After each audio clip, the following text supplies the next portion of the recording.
Padre, en el nombre de Jesús, Señor, te damos gracias por tu presencia en nuestras vidas. Gracias, Señor, por todo lo que tú haces, lo que quieres llevar a cabo en nosotros. Te pedimos, Señor, que de las cosas que tenemos necesidad, tú nos muestres, nos hables, nos hagas entender, Señor, lo eterno y lo temporal. Ayúdanos, Señor, a poder ver la diferencia entre aquello a lo que nosotros tenemos el derecho y la capacidad y aquello a lo que solamente podemos aspirar, Señor, a verlo.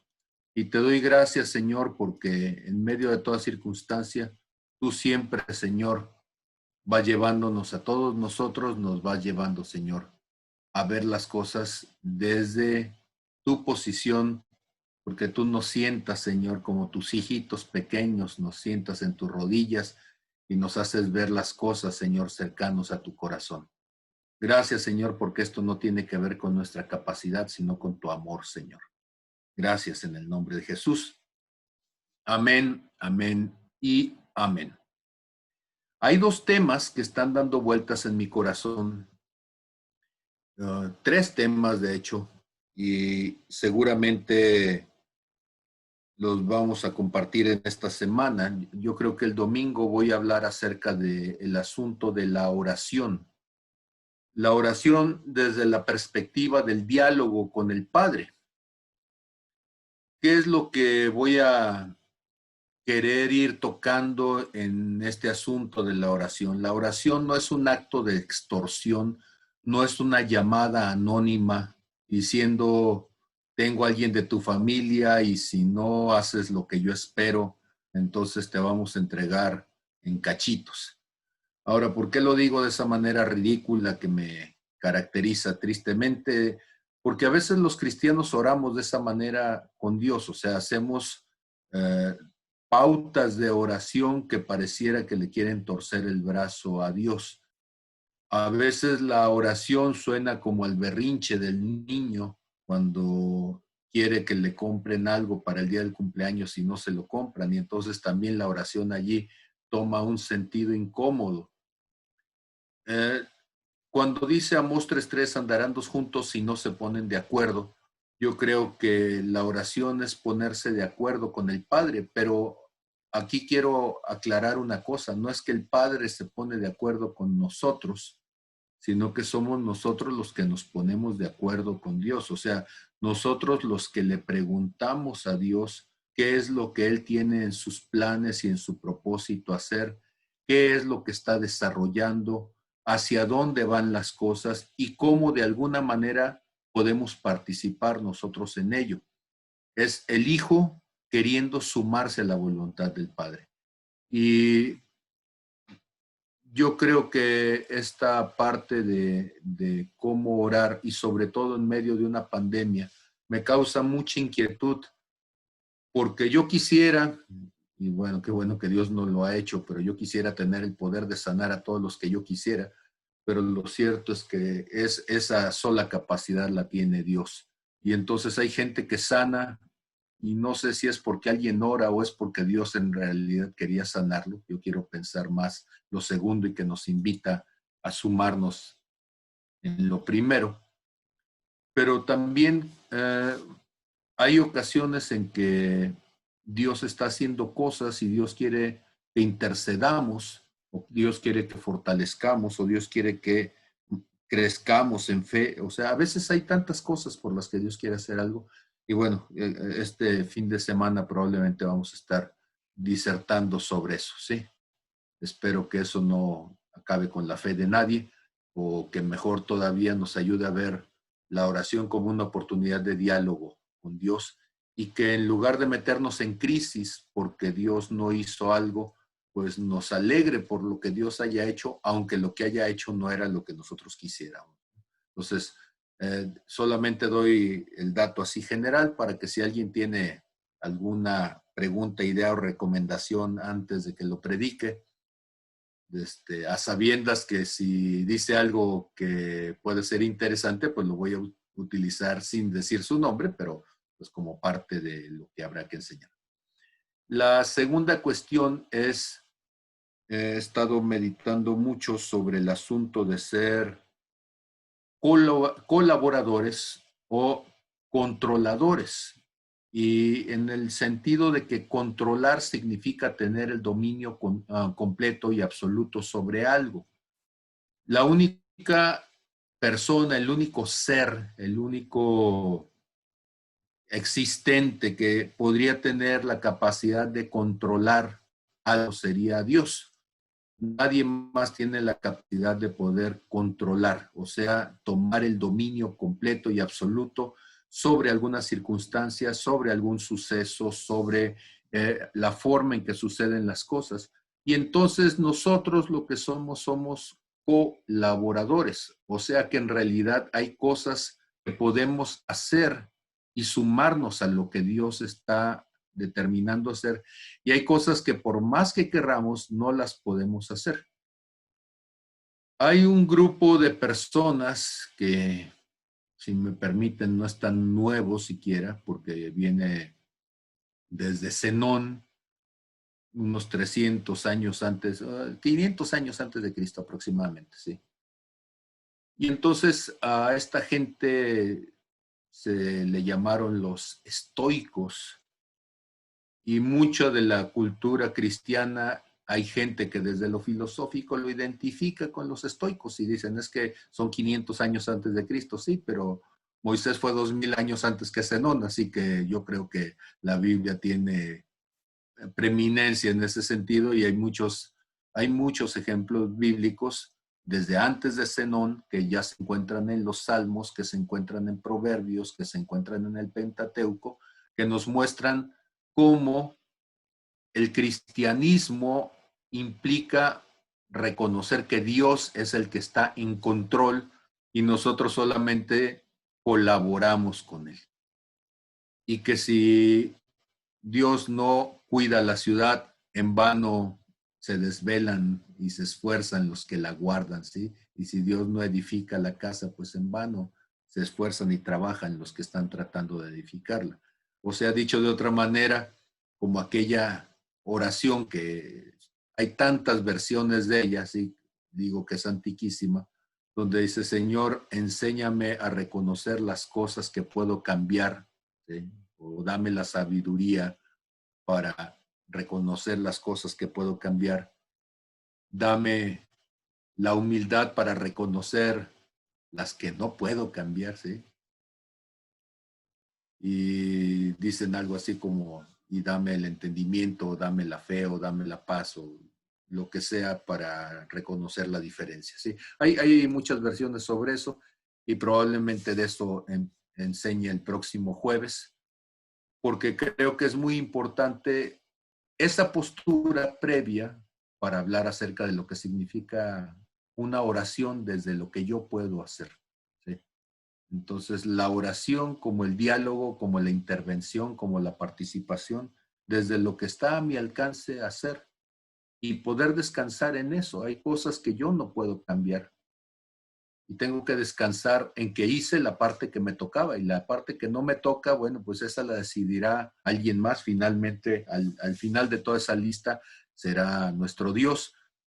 Y el poder entenderlo ayuda a que podamos tener nuestras emociones en santa paz y que sea Dios el que esté en el trono. ¿Sí? ¿Sí me explico? Entonces, ese es el segundo tema que me está dando vueltas en la cabeza. Y el tercer tema, casualmente, y lo dejé al final para poder hablar de él precisamente el resto de nuestro tiempo juntos. Entonces, ¿de qué quiero hablar en esta noche, si ustedes me lo permiten? Quiero hablar de lo que podría llamar el síndrome del fugitivo, y voy a utilizar cuando menos dos personajes bíblicos, y espero, si nos da el tiempo, de poder meter algún tercero, pero no lo sé realmente. Y entonces, quiero pedirles por favor que me acompañen a Génesis capítulo 4. Génesis capítulo 4 es el capítulo donde se da el primer asesinato. Hemos hablado de él y de hecho hemos tenido puntos de vista distintos en cuanto a esto. Y lo retomo entonces, Caín y Abel. Hemos hablado de Caín y Abel en muchas ocasiones. La última ocasión les hablaba yo de cómo el nombre de Caín significa dado por Dios, regalado por Dios, bendición de Dios, regalo de Dios. Y Abel, que se asemeja a la raíz hebrea level, que significa vanidad. Conoció Adán a su mujer Eva, la cual concibió y dio a luz a Caín, y dijo, por voluntad de Jehová he adquirido varón. Después dio a luz a su hermano Abel, y Abel fue pastor de ovejas, y Caín fue labrador de la tierra. Y aconteció andando el tiempo que Caín trajo el fruto de la tierra, del fruto de la tierra una ofrenda a Jehová.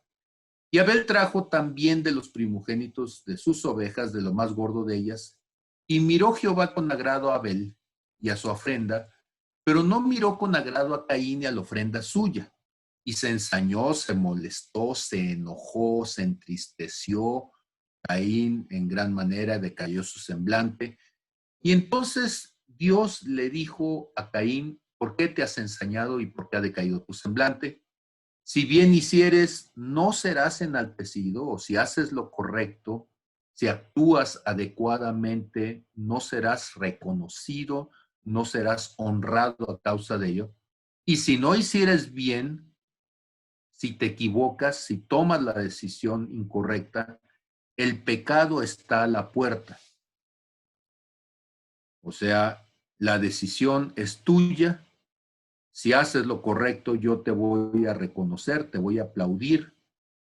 Si haces lo incorrecto, la consecuencia, no porque yo la mande, sino porque tú estás abriendo ese espacio, está allí a la puerta. Con todo esto, a ti será su deseo y tú te enseñorearás de él. Ahora, aquí quiero hacer entonces una primera pausa en cuanto a nuestra meditación. Todos los seres humanos, cada día, cada momento de nuestra vida, nos enfrentamos a distintos tipos de decisiones. Pero la decisión más relevante cada día no es si hacemos las cosas de una cierta manera, no es si las hacemos siguiendo un cierto método. La decisión no es si agradamos con ella a las personas que están a nuestro alrededor. La decisión no tiene que ver con cuán eficiente o cuán eficaz forma la llevamos a cabo. La decisión más importante, la decisión más relevante, tiene que ver si la hacemos con la actitud correcta delante de Dios. Escúchenme, todas las demás cosas que dije son buenas desde el punto de vista administrativo. Claro que tenemos que ser eficaces, claro que tenemos que eficientar los recursos que tenemos que hacerlo bien y de la mejor manera, tenemos que hacer más con menos, cuando menos en la cuarta T y en la quinta, quién sabe cómo nos vaya, pero en cada uno de los casos tenemos que buscar siempre optimizar y tener entonces el mejor rendimiento del esfuerzo que estamos llevando a cabo. Pero ¿cuál es el problema? El problema es que todas estas cosas son irrelevantes delante de Dios. ¿Por qué? Porque tú puedes hacer las cosas con el método correcto, pero con la actitud incorrecta. Tú puedes hacer las cosas para sacar el mejor resultado, pero con la intención de tu corazón equivocada. Y esto es algo que cada vez es menos común que las personas se lo pregunten. Porque cuando nosotros estamos escuchando incluso de gente que se dice de fe acerca de hacer las cosas, la gente está buscando métodos. Y un método tiene que ver con acciones, un método tiene que ver con formas, un método tiene que ver con optimizaciones, pero no necesariamente tiene que ver con intenciones del corazón. Tú puedes usar el método más adecuado con la intención inadecuada. Y lo que es perverso no es el método, sino la intención. ¿Me estoy explicando? Los métodos no son morales, las personas, los seres humanos son morales. Y entonces tú puedes tener el mejor cuchillo bien afilado, ¿sí?, con la mayor capacidad, y lo puedes utilizar perversamente para dañar a alguien. Y entonces Caín tiene un problema, y el problema que tiene es un problema de actitud. ¿Sí? ¿Lo pueden decir conmigo? El problema de Caín es un problema de actitud. Ahora, ¿por qué insisto tanto en el asunto de la actitud? Porque nadie se va a ir al infierno, nadie se va a ir al infierno por lo que hace, sino por la actitud de lo que hace.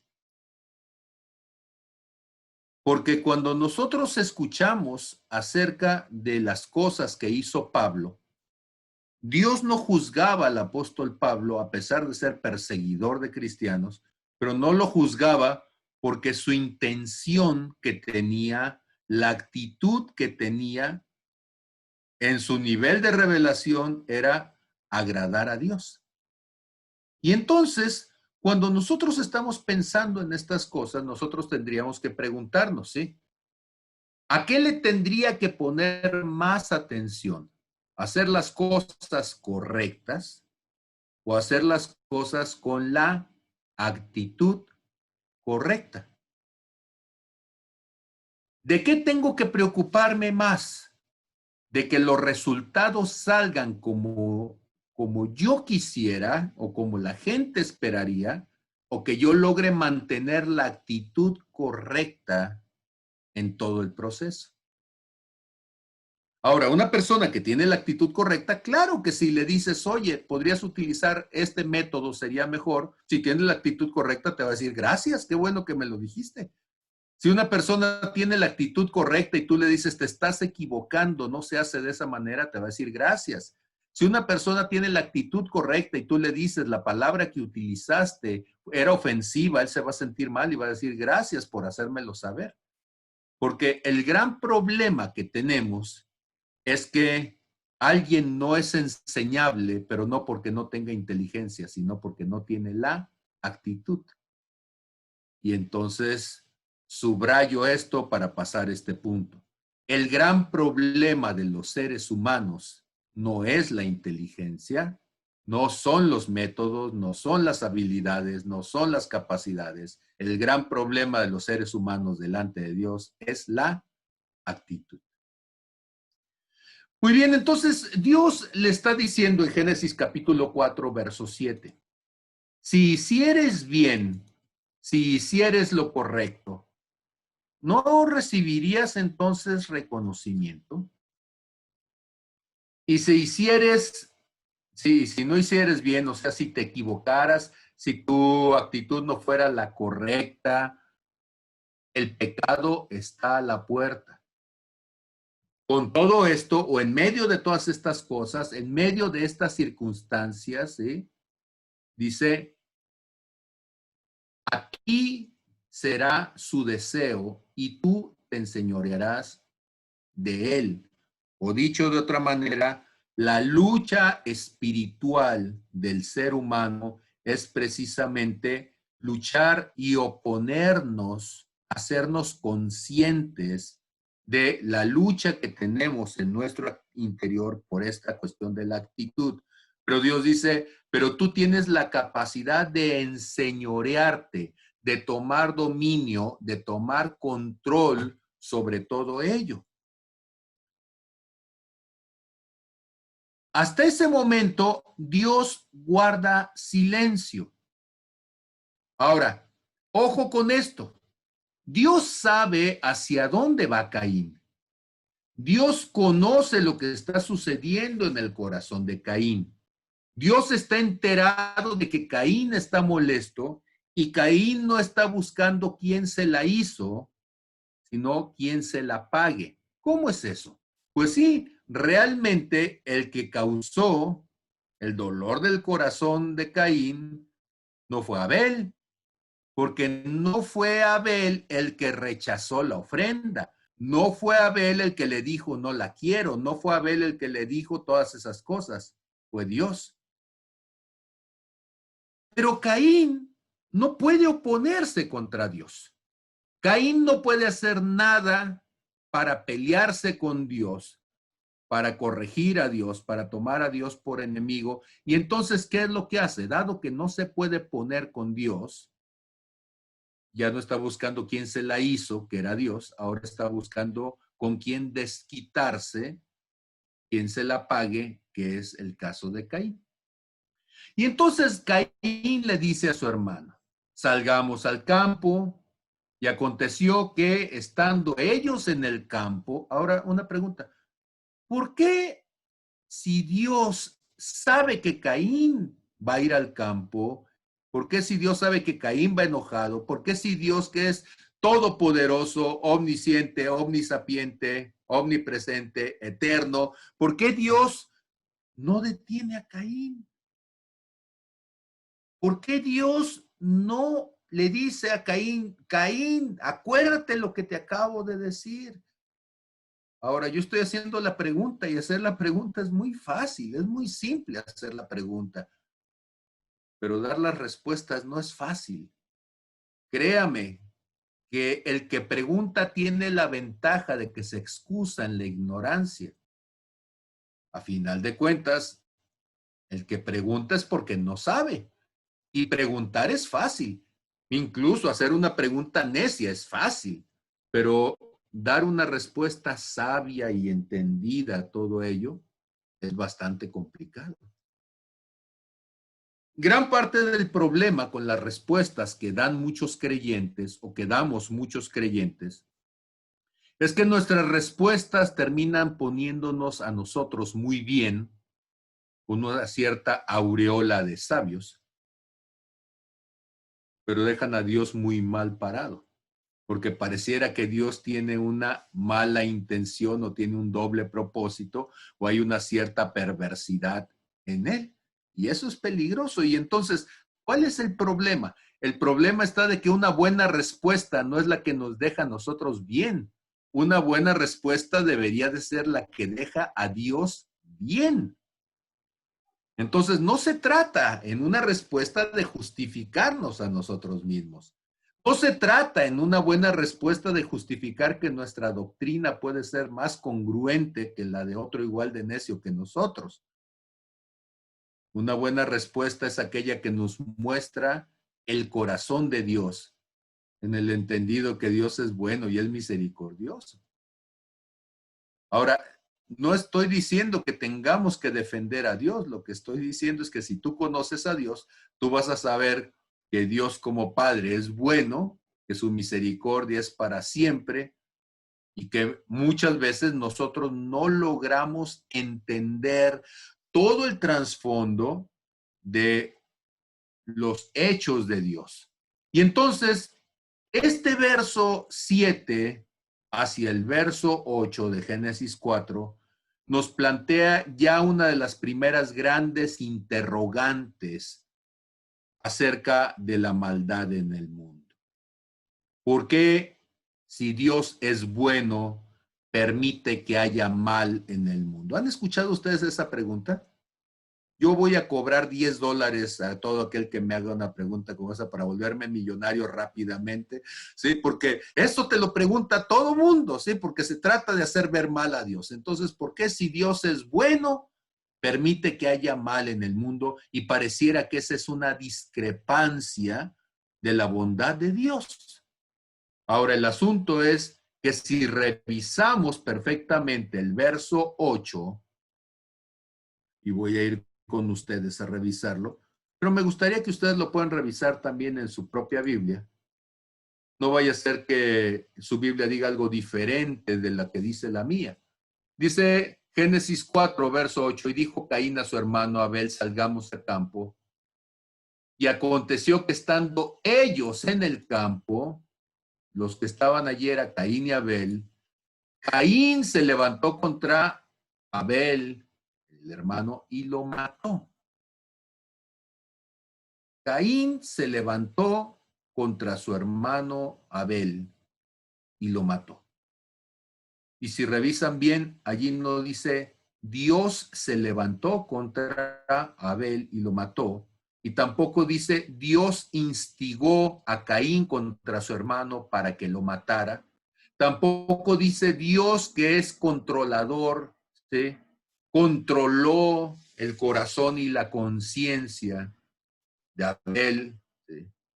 No, allí lo que dice es que Caín tomó una decisión, y era una decisión que Dios desde unos versículos antes le estaba diciendo: Caín, ten cuidado, porque algo está pasando en tu corazón. Yo sé que es evidente, pero es la segunda ocasión en la Biblia. Génesis capítulo 3 nos muestra la primera gran decisión en contra de Dios, que fue el ser humano pecando, comiendo del fruto del árbol del conocimiento. Y esa es la primera gran decisión en contra de Dios. Y la segunda gran decisión en la Biblia la vamos a encontrar aquí, también en el libro de Génesis, un capítulo después, en Génesis capítulo 4, verso 8. Y entonces, nosotros tendríamos que preguntarnos, ¿por qué, si Dios es bueno, hay mal en la tierra? A ver, pregúntenselo, porque son 17 y entonces ya con eso ya tengo, dije $10 por cada uno, ¿sí? Entonces ya van a ser $160 ahorita en un solo rato. Ah, pero Fernando tiene dos teléfonos aquí, entonces, bueno, $150. Y ya siendo serios y fuera de toda broma, ¿qué es la bondad? Porque tendríamos que preguntarnos si la bondad significa controlar a alguien. O sea, una madre de familia es buena porque controla a su hijo para que jamás tome una decisión equívoca. Qué buena es ella. Manipula al chiquillo y no le permite entonces que haga nada, ¿sí? Y bueno, pues la mejor forma de que no haga nada, pues si le hace una lobotomía, pues le va a quitar entonces toda capacidad de tomar decisiones, va a perder su manejo emocional, ¿sí? Va a perder muchas de sus capacidades cognitivas, y pues claro, y si más todavía le provoca una lesión cerebral aguda, pues va a estar entonces en cama, y toda su vida jamás pecará ni hará nada equívoco. Sí, pero eso no es ser bueno, eso es ser perverso. ¿Qué es ser bueno entonces?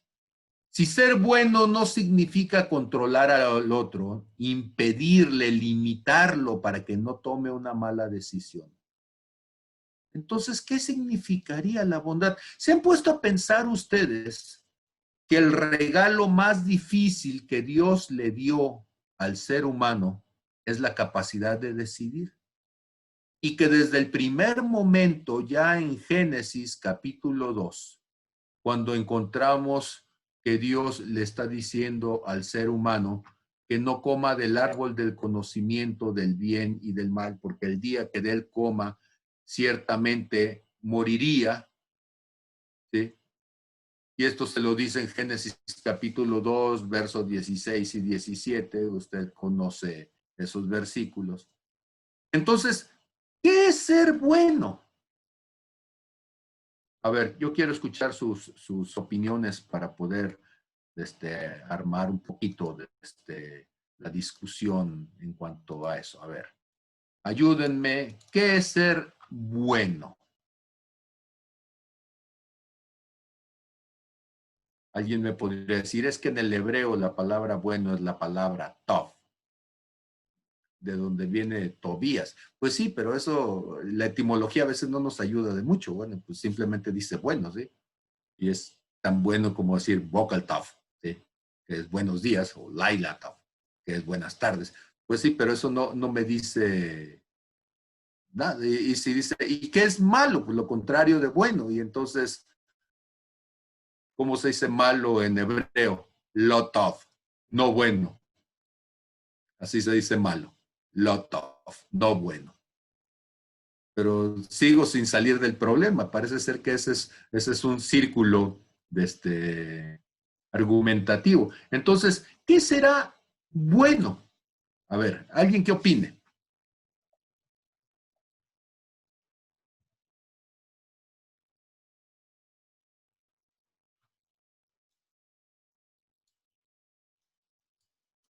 Están muy callados ahora. Pues mira, Dios en su palabra dice que no hay ningún bueno, solamente Él. Y como humanos nosotros no somos buenos. Pero si estás hablando de la bondad de Dios, creo que la bondad de Dios es el mostrarnos su verdad, pero hasta ahí llegó, no va más allá. No hay un control, no hay una manipulación. Él tiene un deseo de que nosotros caminemos en el bien, pero hasta ahí llega su bondad, es mostrarnos su fidelidad, su amor, es mostrarnos los caminos, lo que está bien, lo que está mal, y mostrarnos, o sea, cuando estamos mal, realmente el camino que vamos mal, pero hasta ahí llega la bondad de Dios. Pienso yo, no sé. Uh-huh. Ahora, la palabra bueno, en latín es bonus, por eso cuando alguien saca un premio dicen bonus, el bono, ¿sí? De ahí sale la palabra italiana precisamente, bono como algo bueno, bonus. Y la palabra bonus significa literalmente eficiente. Y entonces ahora mi pregunta sería, ¿y qué es eficiente? Contra la palabra eficaz.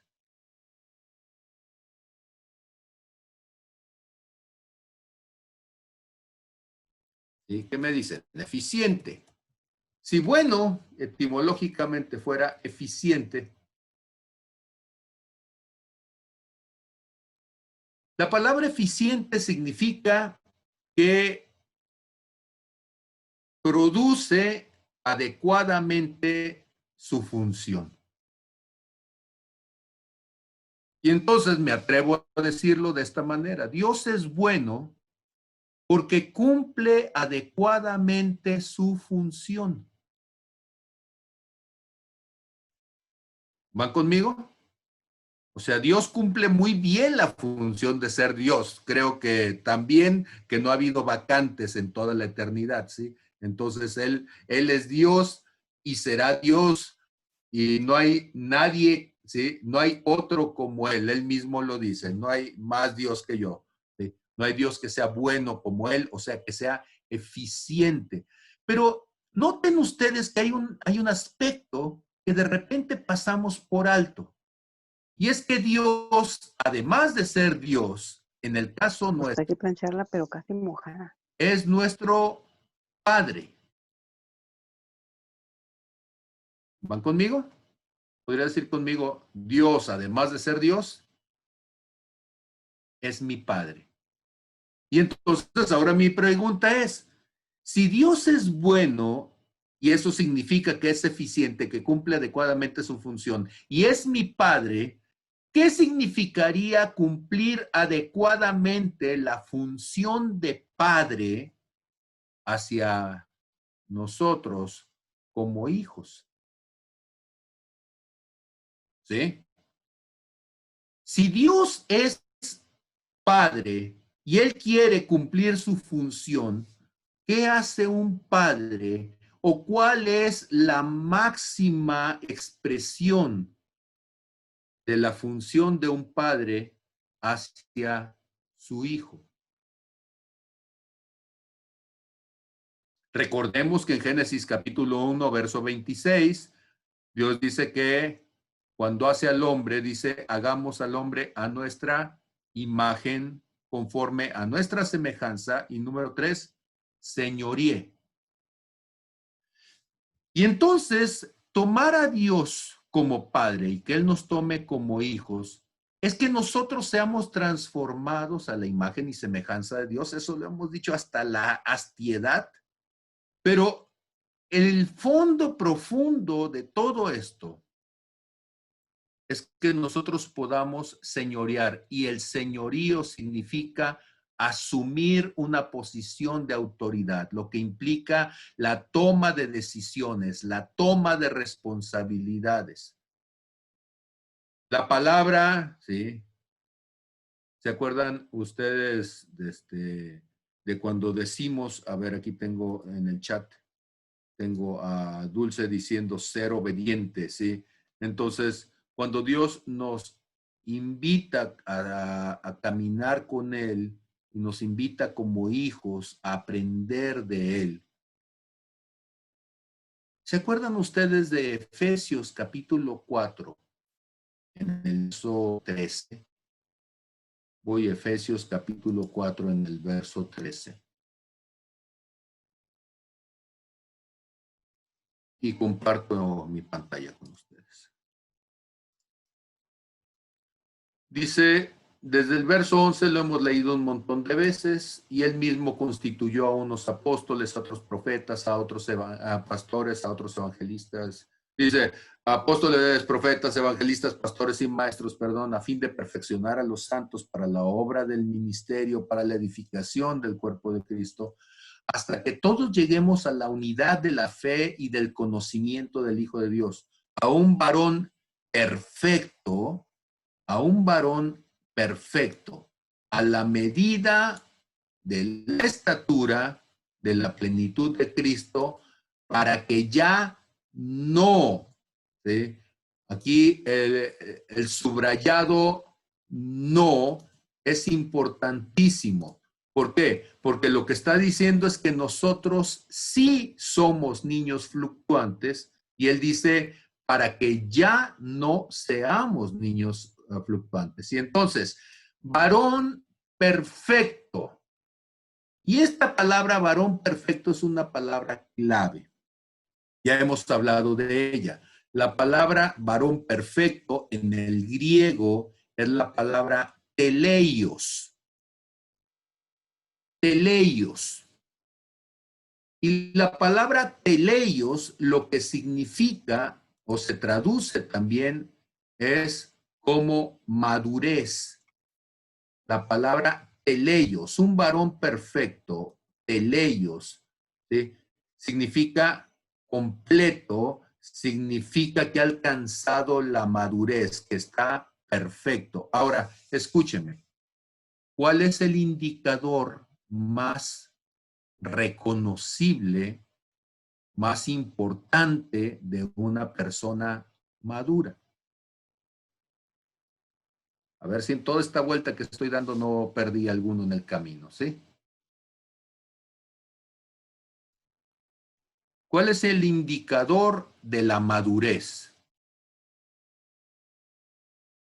Y el indicador de la madurez tiene que ver entonces con dos cualidades, cuando menos. Hay muchas otras, pero dos cualidades que tienen que ver con lo que hemos estado hablando. La primera de ellas es asumir una responsabilidad y tomar decisiones. O tomar decisiones asumiendo la responsabilidad de las mismas, ¿sí? Son dos cosas diferentes, el asumir la responsabilidad y el tomar la decisión. ¿Por qué es importante toda esta disertación? Porque cuando nosotros pensamos una vez más en Caín, me voy a ir entonces otra vez al verso, a Génesis capítulo 4, en el verso 7, en donde Dios está hablando con Caín y donde Dios le está diciendo a Caín, Caín, sé cuidadoso, Caín, sé sabio, Caín, sé entendido, Caín, no te dejes llevar, no te dejes guiar, no te dejes atrapar. Génesis capítulo 4 en el verso 7, ¿sí? Dice, si bien hicieres, no serás enaltecido, y si no hicieres bien, el pecado está a la puerta. Con todo esto, aquí será su deseo y tú te enseñorearás de él. Lo voy a poner en la Biblia en lenguaje actual, ¿sí? Le dice, si haces bien, no serás aceptado, y si no haces bien, el pecado yace a la puerta y te codicia, pero tú debes dominarlo. Lo voy a poner ahora en la versión de la Biblia, la nueva versión internacional. Y una vez más dice, Si haces lo bueno, si hicieres lo bueno, podrías andar con la frente en alto. Pero si haces lo malo, el pecado te acecha como una fiera lista para atraparte. No obstante, tú puedes dominarlo. ¿Qué está diciéndole Dios? Caín, hazte responsable de lo que estás haciendo. Hazte responsable, sé responsable de lo que está pasando en tu corazón, ¿sí? Y toma una decisión correcta. Ahora, alguien puede decir, pero es que Dios podría haber evitado el asesinato. Sí, pero no la muerte. ¿Cómo es eso? Está escrito que toda persona muera una sola vez y después al juicio. O sea, Dios puede evitar que alguien me asesine. Sí, sí lo puede evitar. Pero lo cierto es que siendo yo una criatura eterna, la muerte en mi cuerpo es un asunto temporal. ¿Sí? No quiero asustarlos, pero todos ustedes se van a morir. Yo sé que cuando uno lo dice esto, no estoy amenazando a nadie, yo sé que esto está siendo grabado y que alguien podría utilizarlo después para proceder legalmente contra mí y decir que yo los amenacé. No, no es una amenaza, es una realidad. Los seres humanos, y cada uno de los que está aquí lo somos, nos vamos a morir. Entonces, todos nosotros, por esta condición humana, transitaremos por esta vida biológica. Dios podría evitar que alguien me mate, claro, pero lo que no va a evitar, porque Él así lo ha escrito, es que yo tenga que pasar por la muerte. Y pasar por la muerte significa tener que dejar este cuerpo de carne, ser separado de este cuerpo de carne, para entonces poder trascender a un mundo espiritual. Ahora, escúchenme. Déjenme preguntarles una cosa, a ver. ¿En qué momento un ingeniero tiene que aprender a tomar decisiones y a formar el carácter de ingeniero? Yo creo que es cuando estudia, porque ya cuando egresa, sus errores van a costarle a alguien. Un médico, ¿en qué momento tiene que desarrollar el carácter y el entendimiento y la toma de decisiones? Tendría que ser mientras estudia medicina. Ya cuando salga, va a costar una vida. Un profesor, ¿en qué momento tiene que aprender a cometer sus errores y a darse cuenta de cuál es la forma adecuada de enseñar? Tendría que hacerlo mientras estudia. ¿Me estoy explicando lo que quiero decir? Y entonces, ¿en qué momento los seres humanos aprendemos a tomar decisiones y a equivocarnos? En esta vida. Escúchenme, esta vida no es tragedia. Esta vida es la oportunidad de aprendizaje. Con todo y que sea una situación dolorosa, sí, pero es una actitud pedagógica. Es un momento de tránsito por una escuela que es temporal. Y si usted cuenta los años de nuestra vida y los compara con la eternidad, se va a dar cuenta que es poco el tiempo que usted y yo tenemos para aprender. Porque en el momento en el que nosotros pasamos a la eternidad, nuestra oportunidad de equivocarnos se termina.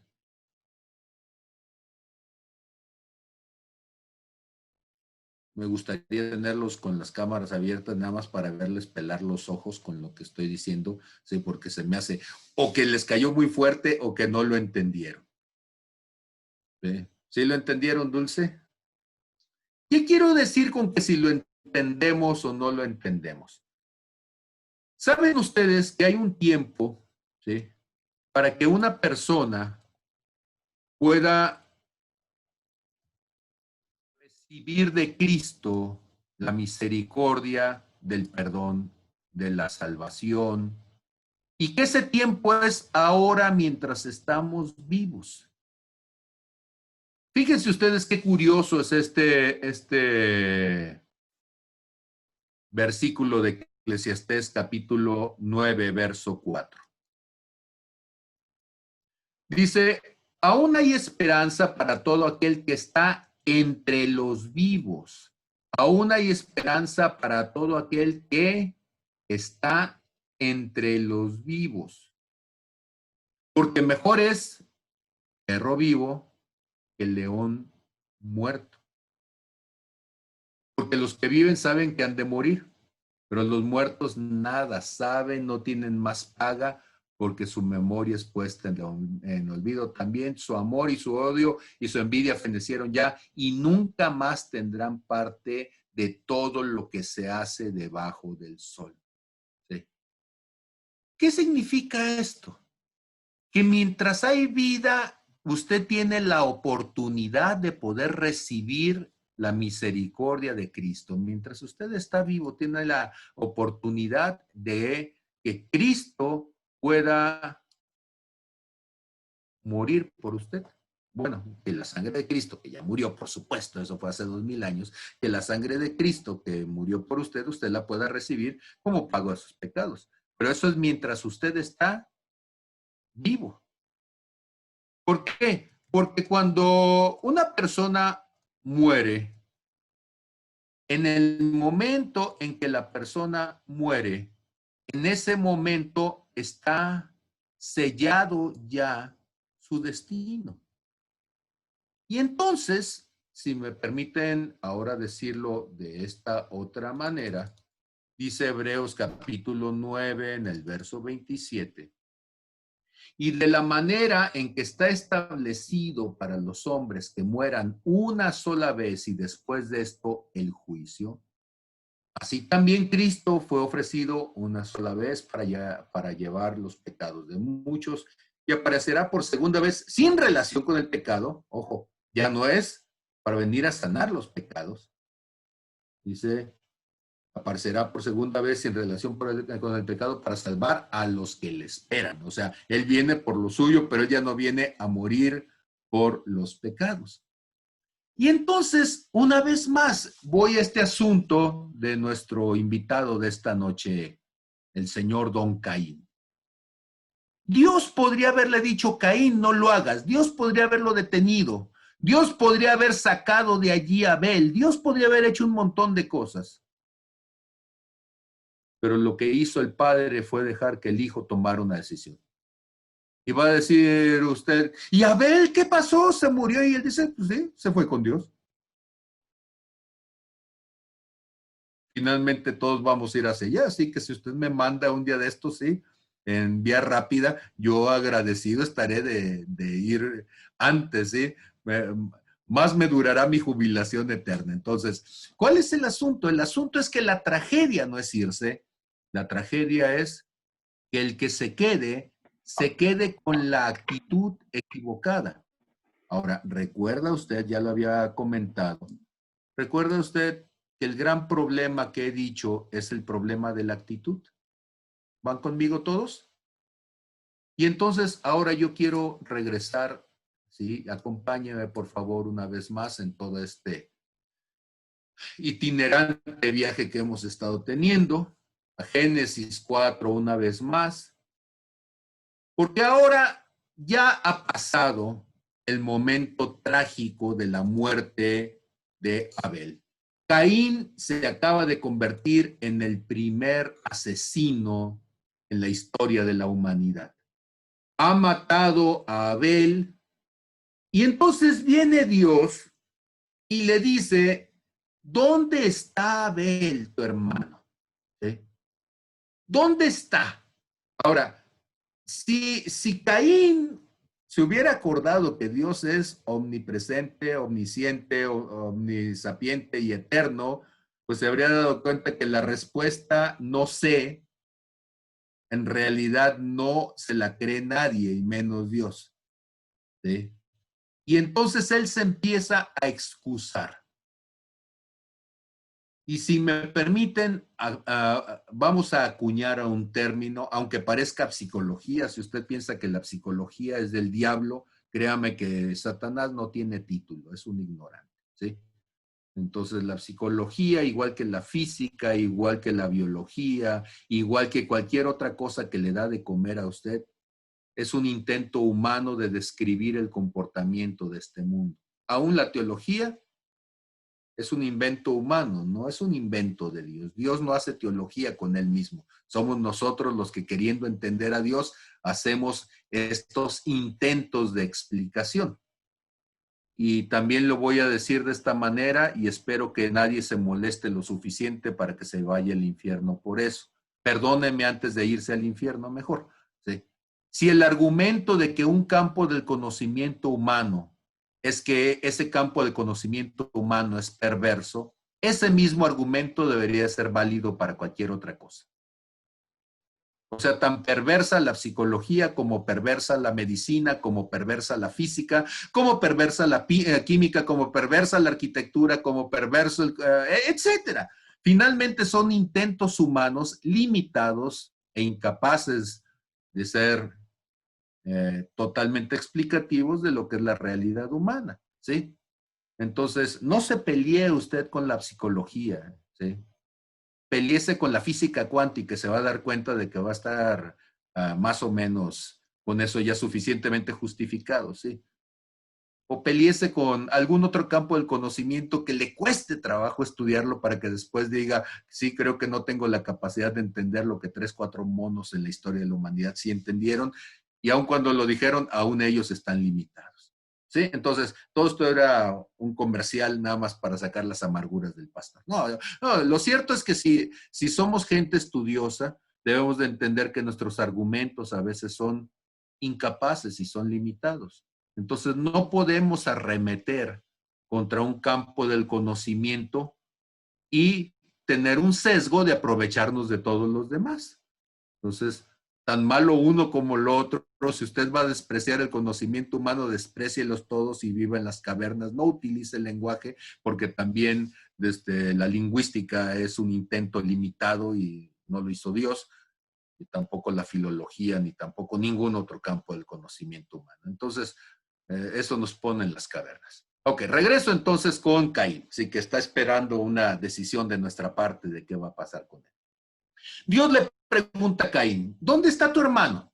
Y él responde, no sé. Pregunta, ¿sabe o no sabe? Sí sabe. Pero entonces ahora nosotros vamos a acuñar un término y le vamos a llamar entonces el síndrome del prófugo. ¿Sí?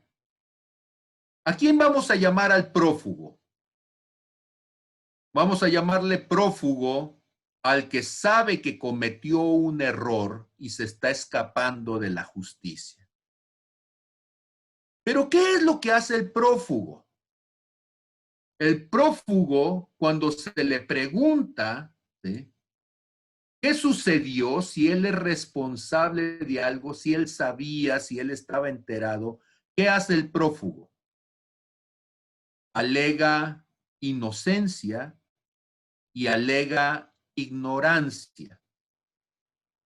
Ustedes van a decir, pero respondió una sola cosa. Sí, pero es que el que dice no sé, lo que está diciendo yo no estaba allí. ¿Sí? O sea, yo soy inocente. Pregúntale a otros, ¿sí? Alguien más lo debe de haber asesinado. Y Dios le dice, Caín, hay 4 personas sobre la faz de la tierra. Adán, Eva, tus papás, tu hermano y tú. ¿Sí? Y aquí está este tipo con un agujero en la cabeza por la quijada, o sea, el trancazo que le dieron aquí. Siempre le ponen a Caín con la quijada de un burro, ¿sí? Aunque en realidad no fue él, fue Sansón el que agarró la quijada del burro. Y bueno, pues ahí lo tienen entonces, con un agujero en la cabeza. ¿Quién fue? Y él dice, no sé, no sé. Yo estaba aquí y ya de repente volteé y el otro estaba ahí caído y sangrado. ¿Quién sabe qué le pasó? ¿Sí? Entonces, la primera cosa es inocencia. Yo no sé porque yo no soy malo. Yo no sé porque yo no estaba, ¿sí? Ignorancia es no tengo el conocimiento para poder dar una respuesta adecuada. Ahora, escúchenme, lo cierto es que esas 2 características son características del ser humano desde que nace. Nadie se enoje conmigo, pero el ser humano nace en la ignorancia. Entonces, si usted es un ignorante, no se sienta mal, simplemente sigue en la misma condición de como llegó en paquete, ¿sí? El ser humano nace sin conocimiento, nace ignorante. El ser humano nace inocente, también, ¿qué significa inocente? Pues hay un montón de cosas de las cuales yo ni me enteré, no tenía ni la intención. Y entonces, Caín está poniéndose en la actitud del recién nacido. No tengo el conocimiento, no estaba allí, no participé, no me di cuenta, por tanto, no me puedes juzgar. Pero la segunda actitud que toma Caín, ahora, ¿sí? Aquí empieza a haber un asunto de una recriminación hacia Dios. Porque él empieza a decir, ¿soy yo acaso guardia de mi hermano? O sea, ahora resulta que era mi responsabilidad cuidar de mi hermano. Porque hace un momento yo les estaba hablando acerca de responsabilidad. Porque él ahora se está quejando de una responsabilidad que él siente que se le está imponiendo. Tú me estás haciendo responsable de algo que tú no me habías dicho. Si tú me hubieras dicho, es que tú tienes que cuidar a tu hermano, bueno, pero nunca me dijiste, ¿acaso yo soy el guarda de mi hermano? Hay un segundo elemento, que es el elemento de agresión hacia Dios, porque ahora le está reclamando a Dios por algo que él está sintiendo que es injusto de parte de Dios. Tú me estás pidiendo, Dios, que yo te dé cuentas de alguien y no es mi función. Me estás pidiendo que asuma un rol que no me tocaba. Hay una distorsión de lo que es la responsabilidad, hay una distorsión de lo que es la capacidad de decisión. Dios le había dicho, sé responsable, decide con sabiduría, y ahora le está diciendo, no me puedes decir que yo tomé una decisión porque a mí no me tocaba cuidarlo, no era mi responsabilidad. Y entonces Dios, en el verso 10, le dice algo que es fundamental. Y esto que le va a decir en el verso 10, yo quisiera que ustedes lo consideraran conmigo, por favor. Dios le dice en el verso 10, ¿qué has hecho? La voz de la sangre de tu hermano clama a mí desde la tierra. Ahora pues, maldito seas tú de la tierra que abrió su boca para recibir de tu mano la sangre de tu hermano. Pues no que no había sido, no que Dios no sabía, no, miren, Dios no es tonto, ¿sí? Pero lo que Dios le está diciendo es, acabas de abrir una puerta de maldición. Tú, Caín, que yo te dije que te hicieras responsable, tú, Caín, que yo te dije que aprendieras a tomar decisiones correctas, ahora tienes el problema de que tomaste una mala decisión y las consecuencias de esa mala decisión vienen sobre ti y tú te vas a tener que hacer responsable, o sea, vas a tener que asumir la consecuencia de lo que hiciste. La tierra ha sido maldecida y ahora la maldición vendrá sobre ti. No está diciendo yo te maldigo, Caín, porque la gente dice es que Dios me castigó. No, déjame decirte, el día que Dios te castigue, ese día no vas a poder ni hablar, ¿sí? Porque ese día Dios te va a fulminar y te va a echar al lago de fuego eterno. Ahí sí. Pero Dios no está castigando a nadie porque no está juzgando a nadie en este momento. Dios está diciendo, sé sabio, arrepiéntete. Estás vivo todavía. Mientras hay vida hay esperanza. Ahora pues le dice a Caín, maldito seas tú de la tierra que abrió su boca para recibir de tu mano la sangre de tu hermano. Cuando labres la tierra, no te volverá a dar su fuerza, errante y extranjero serás en la tierra. Ok, yo dije que el síndrome del fugitivo, ¿qué tenía el síndrome del fugitivo?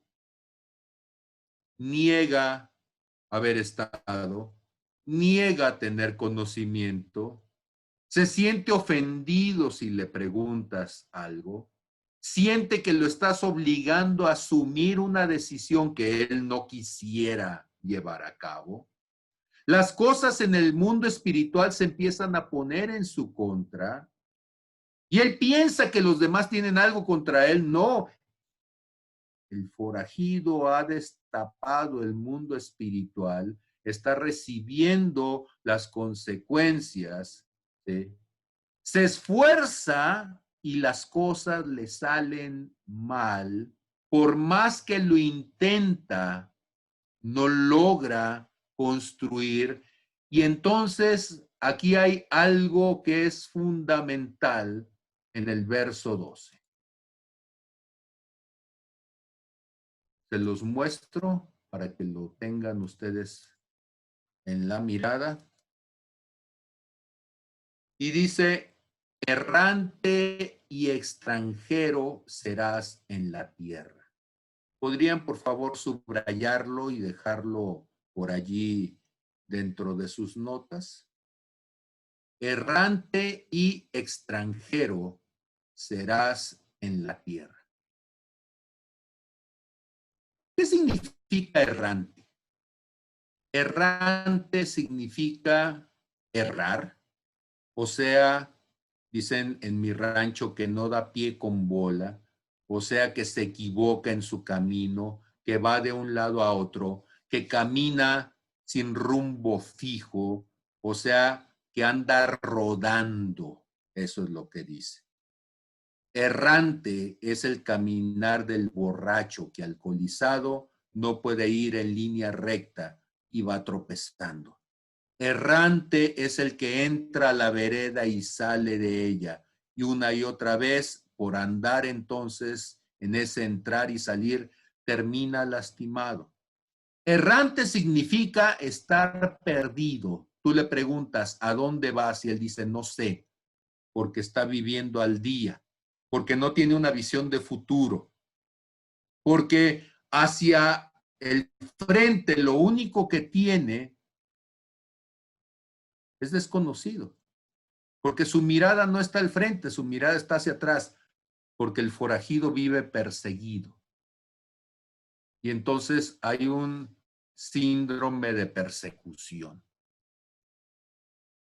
Y está huyendo, dice Proverbios, ¿verdad? Huye el impío sin que nadie le persiga. No, pues ahora tiene un delirio de persecución. Piensa que todo mundo está buscándole los errores, que todo mundo le está buscando los defectos. No le puedes decir nada porque ya se siente agredido, no le puedes señalar algo porque ya se siente ofendido. Pero la segunda parte también es interesante porque dice extranjero, errante y extranjero. Y lo que está diciendo es que no va a echar raíces, no va a poder establecerse en algo, no va a dar fruto, porque va siempre de un lado para otro. Nunca termina algo cuando ya está pensando en lo que sigue.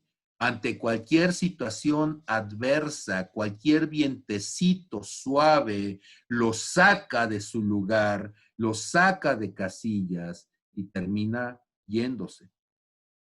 Es alguien que una y otra vez se divorcia y es errante y extranjero, no puede estar con una sola mujer porque está buscando a la mujer perfecta, que no existe, como tampoco existe el hombre perfecto. Y entonces siempre está pensando en la que sigue. Se acaba de enamorar de una y ya está coqueteando a la otra para que cuando ésta le diga que ya no, entonces ya tiene a la que sigue y la que sigue y la que sigue. Es gente que llega a la iglesia y ya desde que llega ya está buscando el defecto del otro, la justificación para irse a la que sigue. No puede dar fruto. Es extranjero siempre, porque no se compromete, porque no se involucra, porque no entrega el corazón. Siempre vive con la mirada hacia afuera. no siembra su corazón en las personas, no siembra su corazón en la obra, no siembra su corazón en un propósito, en un proyecto, ¿sí? Siempre está empezando cosas y no las termina. Siempre está buscando sacar provecho para sí. Siempre está buscando llenar su alforja para cuando tenga que salir corriendo otra vez y otra vez. Vive mimetizándose. Déjeme decirle que hay mucha gente en el cristianismo que se la pasa saltando de una iglesia en otra, de una doctrina en otra, de una familia en otra, porque son errantes y son extranjeros. Quizá hay mucho del síndrome de Caín. Están buscando la propia exculpación, están buscando la propia justificación y se sienten víctimas. El pastor predicó acerca de mí, predicó de los mentirosos. Bueno, pues tú ya estás diciendo, ¿verdad? El otro predicó de los chiliques. Ya te sentiste agredido. Bueno, pues en lugar de verlo como agresión, revisa si tú eres chiliqui, ¿sí? Revisa si las cosas que se están diciendo tenían que ver contigo y fíjate cuál era la solución. Arrepiéntete, cambia, madura. La bondad de Dios significa que Dios es eficiente en lo que está haciendo, o sea que cumple el propósito, cumple su cometido, está buscando algo. ¿Y qué es lo que está buscando? Que madures, que asumas tu posición, que asumas tu responsabilidad, que asumas tu compromiso, que aprendas a tomar decisiones con sabiduría, que dejemos de ser niños fluctuantes, que dejemos de necesitar leche espiritual, que dejemos de tener que estar siendo tratados con pincitas, que dejemos de tener que ser personas que hay que tener cuidado hasta para decir las cosas, porque siempre se sienten vulnerables, siempre se sienten ofendidos, siempre sienten que todo el mundo los quiere agredir. Déjenme decirle, el mundo es más grande que eso, ¿sí? Y entonces, Caín tiene este síndrome y causa de este síndrome le dice Caín a Jehová: grande es mi castigo para ser soportado. A ver, ¿dónde andaba yo por aquí? Grande es mi castigo para ser soportado. ¿Sí? Y ahora, el problema cuando dice castigo, ¿sí? Él está utilizando la palabra hebrea avon. Dice, grande es mi perversidad, ¿sí? Para ser soportado. La palabra perversidad, mal, castigo, falta, delito, pecado, de repente nos causa cierta confusión, porque no sabemos nosotros, habría que preguntarle a Caín, ahorita se lo preguntamos, ¿sí?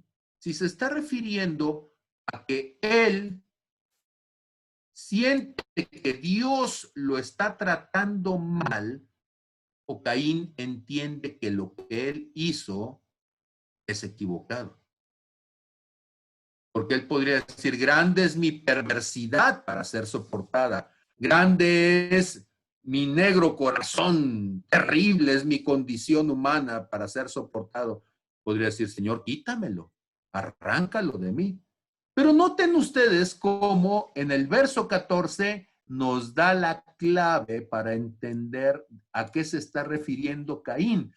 Porque dice en el verso 14, he aquí, me echas hoy de la tierra. Ah, entonces el malo es Dios, el maldito es Dios. Tú, Dios, eres el que me está corriendo a mí. A ver. ¿Quién fue el que mató a su hermano? Fue Caín. ¿Quién fue el que no escuchó el consejo? Fue Caín. ¿Quién fue el que no se hizo responsable, el que tomó una mala decisión, el que se está victimizando? Es Caín. Y está diciéndole, tú me estás echando hoy de la tierra y de tu presencia me esconderé. Ahora resulta que tú eres el ángel de la destrucción, tú eres el ángel de la muerte y yo voy a tenerme que estar escondiendo de ti, me esconderé de tu presencia Y como consecuencia de lo maldito y perverso que eres tú, ahora yo voy a ser errante y extranjero en la tierra. No.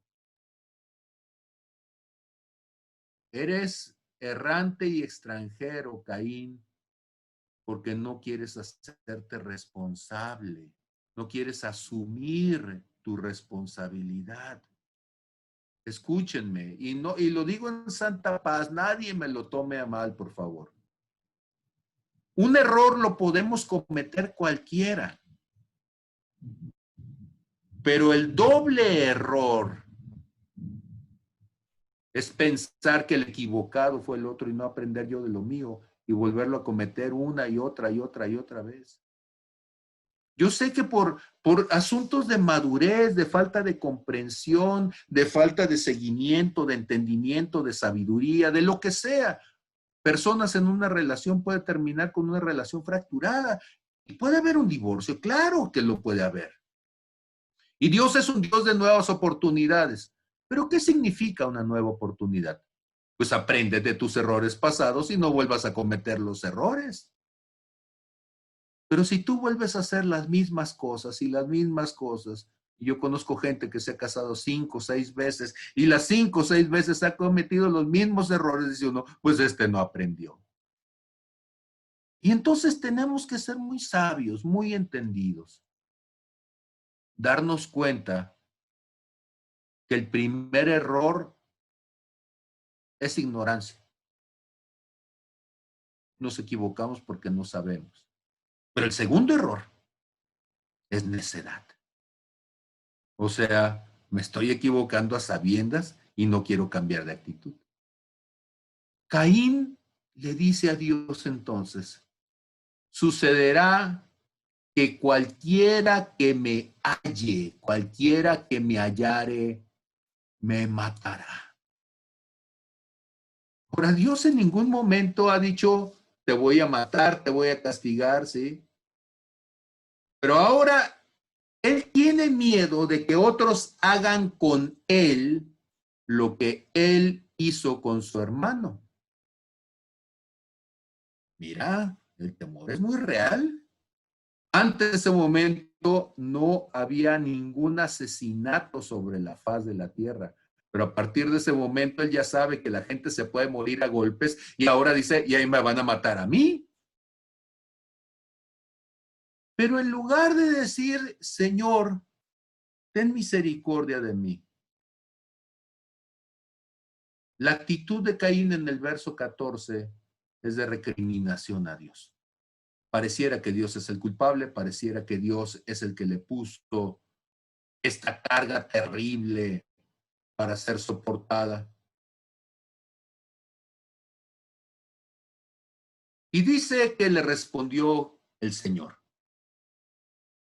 Y lo dijo, y bueno, debió haberlo dicho seguramente a los 4 vientos y tan fuerte que cualquiera lo pudo haber escuchado, ¿sí? Porque esto suena a un decreto.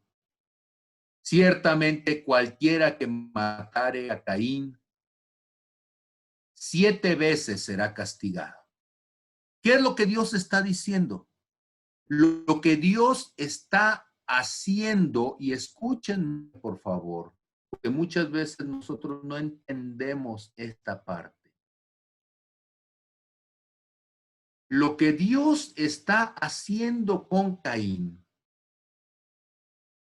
es mostrar su favor, su gracia, su misericordia. Caín tendría que haber muerto de la forma en que había matado a su hermano. Eso es lo que diría la ley mosaica años después, ojo por ojo, diente por diente, vida por vida. Pero Dios no está matando a Caín. Dios está diciendo, 7 veces peor le irá al que hiciera algo contra él.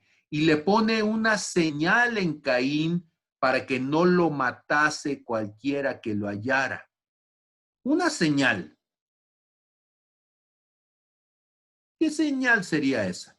Siempre la gente lee la Biblia y lee la Biblia desde sus miserias, ¿verdad? Y entonces pareciera como que si Dios hubiera agarrado un hierro caliente y se lo hubiera puesto en la cara o le hubiera puesto alguna cosa rara. De hecho, alguna gente dijo, Por ahí lo leí algún día de que la señal que le había puesto era la lepra para que nadie se le acercara y pues como a los leprosos no se les acercaban, entonces pues por eso. Y dice la gente barbaridades.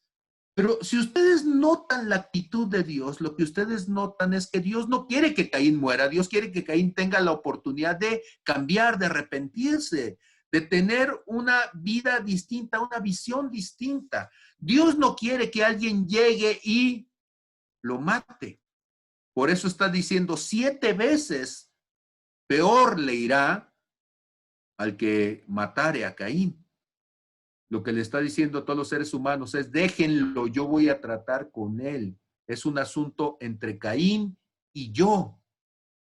Y le está poniendo una marca para que no lo mate cualquiera que lo haya. Ahora, ojo, en el libro de Levítico, nosotros vamos a encontrar que cuando alguien mata a una persona, entonces el vengador, y no estoy refiriendo al Capitán América o a cualquiera de los Avengers, ¿sí? Este señor del robot, ¿verdad? ¿Cómo se llama? Iron Man, o cualquiera de ellos, ¿sí? No me estoy refiriendo a ellos, ¿sí? En Números capítulo 35, ustedes van a encontrar en Números capítulo 35 la figura de este hombre al que se va a llamar por primera ocasión en la Biblia el vengador. ¿Quién es el vengador? El vengador es una persona que, dado que quien murió fue su pariente, él tiene el derecho a vengar la muerte, a cumplir aquello del ojo por ojo y diente por diente, ¿sí? Noten ustedes, dice Números 35, verso 9, habló Jehová a Moisés diciendo, habla a los hijos de Israel y diles, cuando hayáis pasado al otro lado del Jordán, a la tierra de Canaán, os señalaréis ciudades, ciudades de refugio, tendréis donde huya el homicida que hiriere a alguno de muerte sin intención, y os serán aquellas ciudades para refugiarse del vengador. Aquí está la palabra por primera ocasión en la Biblia, el vengador. Y no morirá el homicida hasta que entre en juicio delante de la congregación. Dice en el verso 21, ¿sí? Sí, perdón. El verso 19, Números 35, 19. Dice, el vengador de la sangre, él dará muerte al homicida, cuando lo encontrare, lo matará. ¿Sí? Y si por odio lo empujó, echó sobre él cosa alguna por acechanzas y muere por enemistad, hirió a su hermano y murió, el heridor morirá, es homicida. El vengador de la sangre matará al homicida cuando lo encontrare. Híjole, esto es terrible. Sí, pero está en Números capítulo 35, significa que está después de Génesis. Sí, pero nos muestra cómo el corazón de Dios finalmente dice, hay una consecuencia. ¿Y quién es el vengador? ¿Sí? El vengador de la sangre. ¿Quién es la persona que como vengadora de la sangre, ¿sí? O sea, pues es la persona que tiene el derecho, ¿sí? Es el pariente más próximo de la víctima, es el protector de sus parientes, es el que es el albacea, el responsable, y él tiene el deber de proteger el derecho de la familia. Y cuando él matare al que había cometido homicidio, no será pena, no será tomado como homicidio de su mano. O sea, el vengador tiene el derecho de ir y causar la muerte del primer homicida.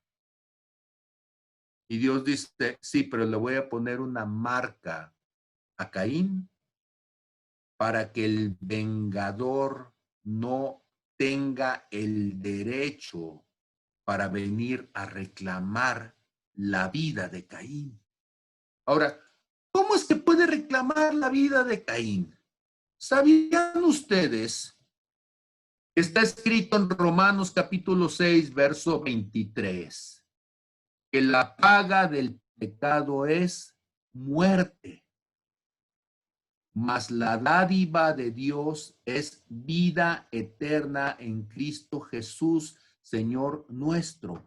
La paga del pecado es muerte. Y entonces cuando nosotros vemos que Caín ha matado a su hermano Abel y ahora por haberlo matado pesa sobre él un decreto de muerte. O sea, Caín se da cuenta de que está en problemas, cualquiera podría llegar, sí, pues, y cuando dice cualquiera es mis hermanos podrían venir, mis padres podrían venir y reclamar la sangre que yo derramé a costa de mi propia sangre. Y Dios dice, pero ya no puedes, o sea, ya no vas a ser muerto. Y te voy a poner entonces una señal para que con esa señal ya no mueras. ¿Qué significa esa señal? ¿Qué significa que Dios pone, sí, sobre ti algo para que tú no mueras? ¿Sí? Cuando nosotros vemos en Colosenses, capítulo 2, en el verso 13, 14 y 15, a mí me gusta mucho esta porción, dice, y a ustedes, estando muertos en pecados y en la incircuncisión de vuestra carne, les dio vida juntamente con él, perdonándoles todos los pecados, anulando el acta de los decretos que había contra ustedes, que nos era contraria, quitándola de en medio y clavándola en la cruz, y despojando a los principados y a las potestades, los exhibió públicamente, triunfando sobre ellos en la cruz. ¿Saben ustedes que nosotros teníamos el síndrome de Caín? También habíamos matado al hermano. También nos habíamos levantado contra los de nuestra propia sangre. También éramos culpables y reos de muerte. También éramos merecedores de juicio. Y merecíamos ese juicio. Y le dijimos a Dios como Caín, Señor, pero es que tú pusiste una ley que es difícil de vivir, tú pusiste un montón de reglamentos que es imposible llevarlos a cabo, y además el sacerdote me enseñó mal y la religión, y se empieza uno a quejar de un montón de cosas y echarle la culpa de todo. Y Dios dice, cálmate, cálmate, ya no es Caín, ahora es Pablito, cálmate, Pablito. Yo lo que quiero de ti no es despedazarte, no es destruirte. Yo lo que quiero de ti es que tengas un cambio de vida. Yo quiero que madures. Y madurar significa hacerte responsable de tu corazón, de tu vida, de tu toma de decisiones. Yo quiero que madures, y madurar significa que aprendas a tomar decisiones correctas. Yo pongo delante de ti la vida y la muerte. Escoge la vida, Pablito. Y Dios pone entonces una marca. Y esa marca va a evitar que yo sea muerto por el vengador. Y Satanás, que viene detrás de mi vida como faraón queriendo acabarme, ¿sí?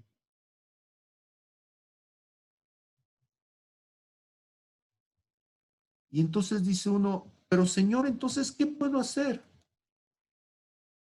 ¿Cuál es la respuesta entonces? ¿Cómo lograr llevar a cabo entonces este cambio? ¿Cómo lograr tener esta situación de poder ser distintos, sí? El apóstol Pablo una y otra vez había orado a Dios. Y a mí me llama mucho la atención este asunto del aguijón, y algún día hablamos próximamente del famoso aguijón. Ya he hablado mucho, pero si alguien tiene necesidad lo volvemos a hacer.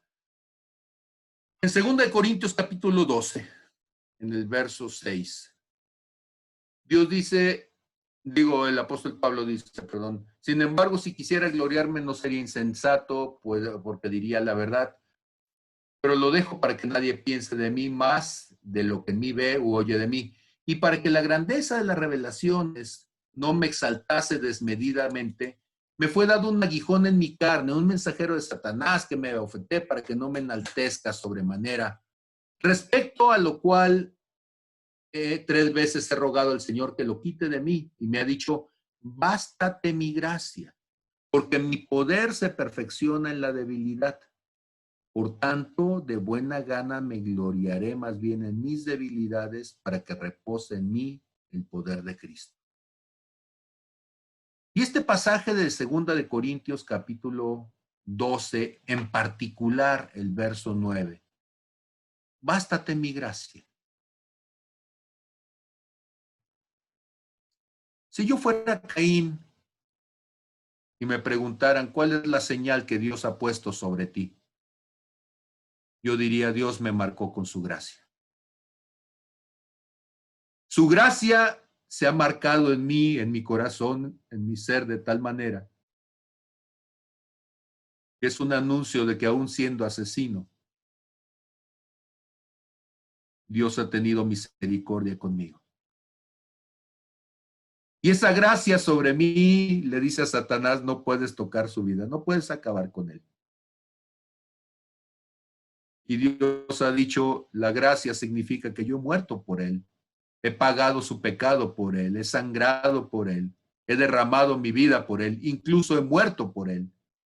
Entonces no lo puedes tocar. No puedes tocar su vida, no puedes tocar su corazón, no puedes tocar su eternidad. Estoy marcado. Y dejé de ser una víctima para convertirme entonces en un agradecido hijo de Dios. ¿Qué significa eso? Pues sí, que el mundo se puede morir de coronavirus, pero a mí el coronavirus no me persigue. Ahora, si me infecto, tampoco digo que soy invulnerable físicamente, pero finalmente yo sé que voy a morir. Y para mí el coronavirus no es un castigo, simplemente es una circunstancia de las tantas y tantas con las que yo podría dejar este mundo en santa paz. Pero ya no soy perseguido. Ya no soy un forajido que está buscando huir y esconderse. Ya no soy alguien que está buscando huir y deja las cosas a la mitad. Ya no soy alguien que está buscando evadir la responsabilidad y para que nadie me regañe prefiero no dar la cara. No. Puedo decir lo que hay que decir. Cuando es tiempo de callar, callo, y cuando es tiempo de hablar, hablo. Y en santa paz delante de Dios, ¿sí? Ni el hablar me salva, ni el callar me protege, sino su presencia y su gracia sobre mi vida. Es cierto, el pecado sigue dejando su huella en mi vida, y le soy muy honesto, yo quisiera no pecar. El apóstol Pablo dice, 3 veces le he rogado, yo creo que han sido bastantes más las que yo le he dicho, y él dice, bástate mi gracia. O sea, no voy a hacer más por ti que lo que ya hice, bástate. Escóndete en ella, fortalécete en la gracia, plántate en la gracia, crece en la gracia, cúbrete con la gracia, camina con la gracia, deja de ser víctima, hazte responsable, madura, toma decisiones sabias. Si tus decisiones de último momento no te están saliendo bien, aprende a tomarlas mucho antes, para que cuando llegue la circunstancia tú ya sepas qué es lo que tienes que hacer. Caín se sigue cortando el audio, Marta. Bueno, hasta ahorita acabo de ver tu mensaje. ¿Qué hizo Caín entonces? Si regresamos a Génesis capítulo 4, lo que vamos a encontrar, ¿sí? Es que Caín salió delante de Dios, o sea, siguió adelante en su vida, habitó en la tierra de Nod al oriente de Edén, se casó, tuvo a su mujer, concibió, edificó una ciudad, dio a luz a Enoc y llamó el nombre de la ciudad con el nombre de su hijo, Enoc. Sí. El nombre de Enoc, ¿sí?, significa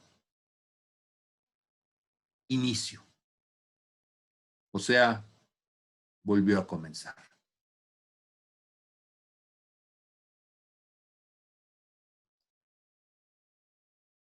Y nosotros tenemos que aprender a volver a comenzar. Si fuimos forajidos, si fuimos gente que estábamos huyendo, si fuimos gente que terminábamos todo antes de empezar, si fuimos gente que nos sentíamos víctimas y vulnerables, debemos dejar que la gracia se convierta en nuestro nuevo inicio. Tú eres hijo de gracia, no de desgracia. Eres hijo de gracia. Y para los hijos de gracia, aún las pandemias son una gracia. ¿Sí? Aún la enfermedad es una gracia. Todas las cosas ayudan a bien a los que aman al Señor. No significa que Dios nos las mande, no significa que nosotros estemos buscándolas, no, significa que en medio de todo nosotros, nuestra actitud es más que la circunstancia. Así debe de ser. Y si la actitud es más que la circunstancia, entonces no importa lo que me suceda en este momento. Lo que verdaderamente importa es hacia dónde voy en las manos de mi Dios. Amén. Quisiera que me dieran la oportunidad de orar.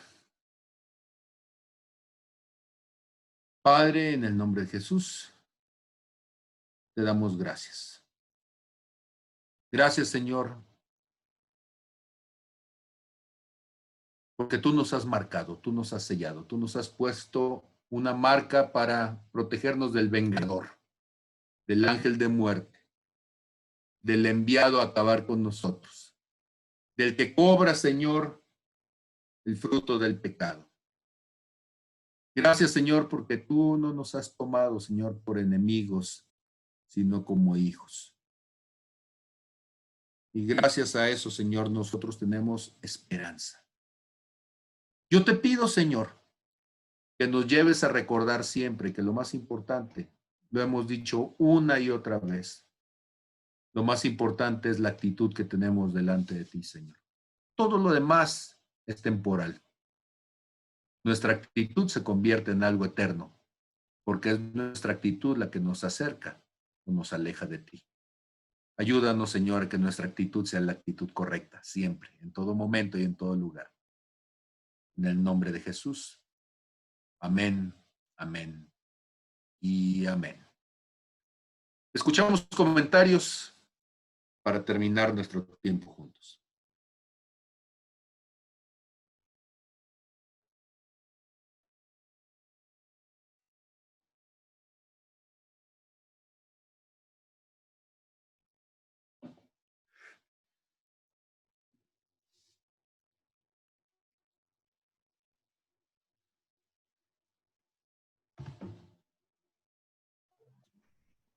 Grillo, grillo.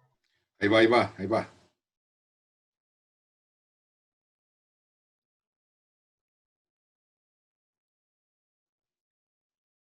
¿Listo? Ha llegado. Tenía migraña la semana pasada, pero aquí lo pueden ver, ¿sí? Una vez más. Poderoso, infalible el grillo. Muy bien, ok. Pues, ¿qué dicen ustedes?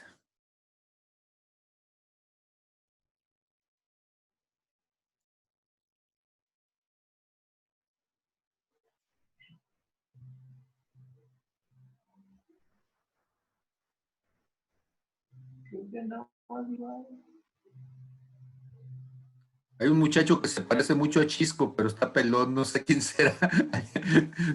Craquearon la cuenta de Chisco.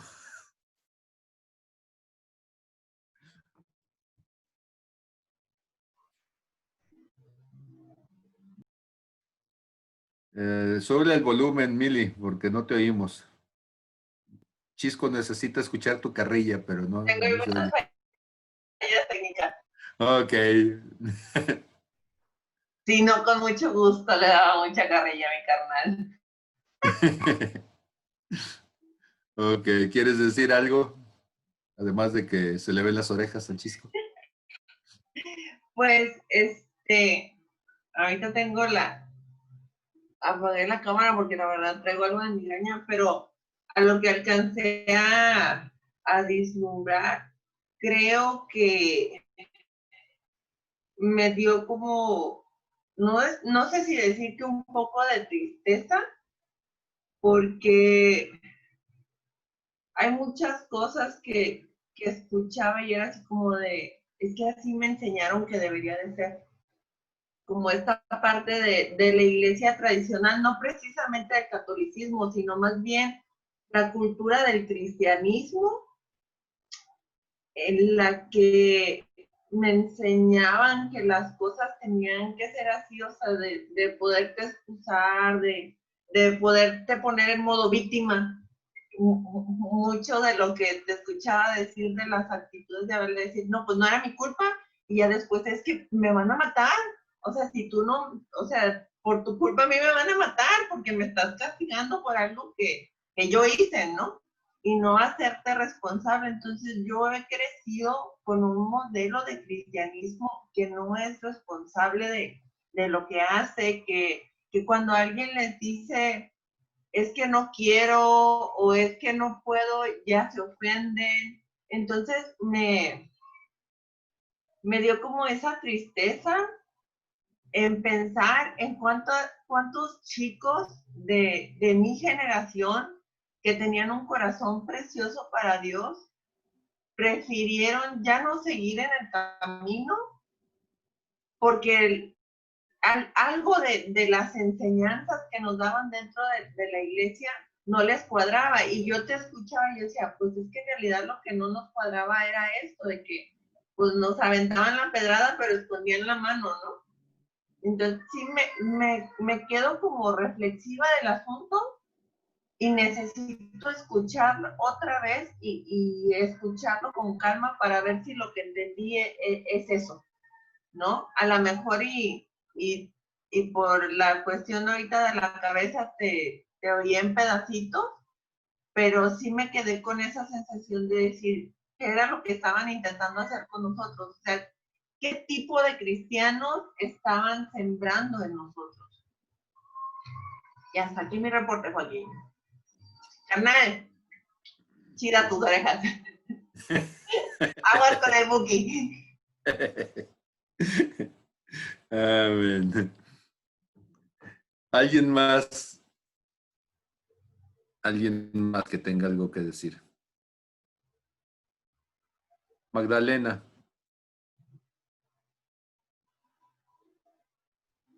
No, pues nada más que es una ilustración muy hermosa de la misericordia, de la gracia y de la paciencia que Dios nos tiene.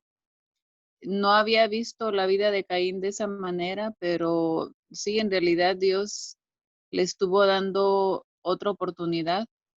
No sabemos si cómo terminó su vida, o al menos no recuerdo haberlo leído, pero sí es una ilustración y muy hermosa de cómo Dios a todos, no nada más a Caín, nos tiene paciencia y nos da su gracia, nos acompaña, su misericordia nos acompaña toda la vida. Y pues a final de cuentas, si nosotros aceptamos o no aceptamos esa gracia, pues entonces ya nos va a tocar el juicio final, ¿no? Ya ahí sí ya se nos va a acabar el tiempo, pero estuvo muy, muy bonita la clase, gracias. Gracias. ¿Y qué es lo que más te reta de eso? Bueno, me reta pues obviamente a no ser como Caín, ¿no?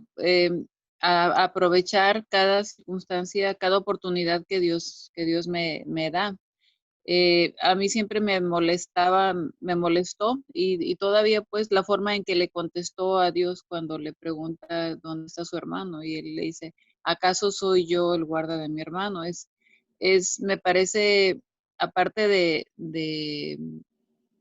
que es soberbio en ese momento, de que, no sé si es la palabra correcta, soberbia, pero también está siendo cínico, ¿no?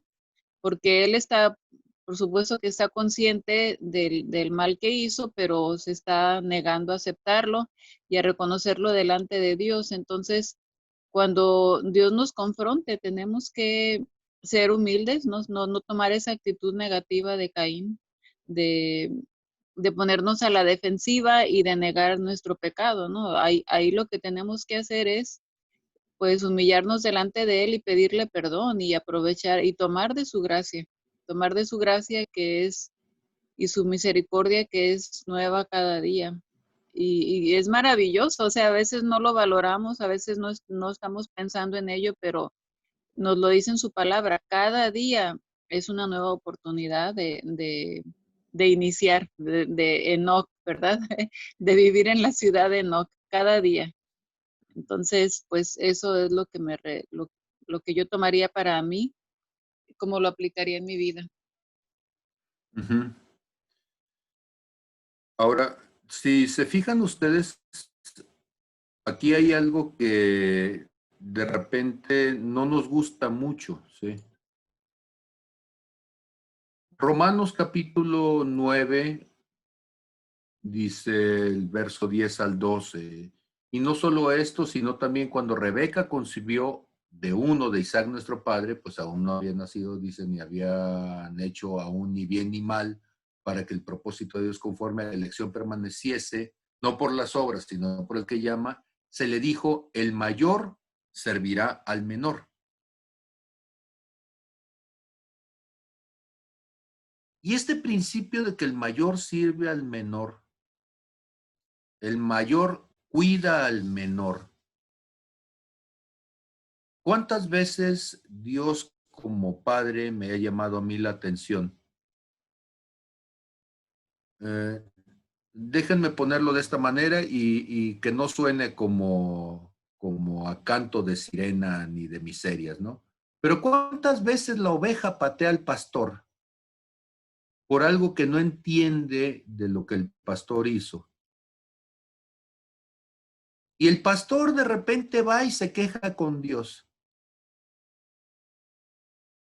Y pareciera como que si Dios, en lugar de decir, pues mira, o sea, de veras, es un asunto que a veces no nos gusta mucho, porque nosotros esperaríamos que Dios tuviera, pues, ¿cómo se los digo?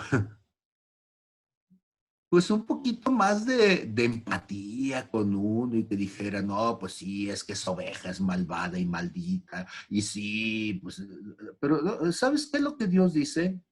Gálatas 6, capítulo 1, suena mucho a la queja de Caín contra Abel, su hermano. Y una vez, una o varias veces, Dios me lo ha dicho a mí. Y dice entonces, hermanos, si alguno fuere sorprendido en alguna falta, ustedes que son espirituales, restauren con espíritu de mansedumbre, considerándote a ti mismo, no sea que tú también has tentado. Sobrelleven los unos las cargas de los otros y cumplan así la ley de Cristo, porque el que se cree ser algo no siendo nada, a sí mismo se engaña. Ok, ¿saben ustedes quién es el responsable de restaurar? El más maduro. Otra vez se los voy a volver a decir. ¿Sabes quién es el responsable de restaurar? El más maduro.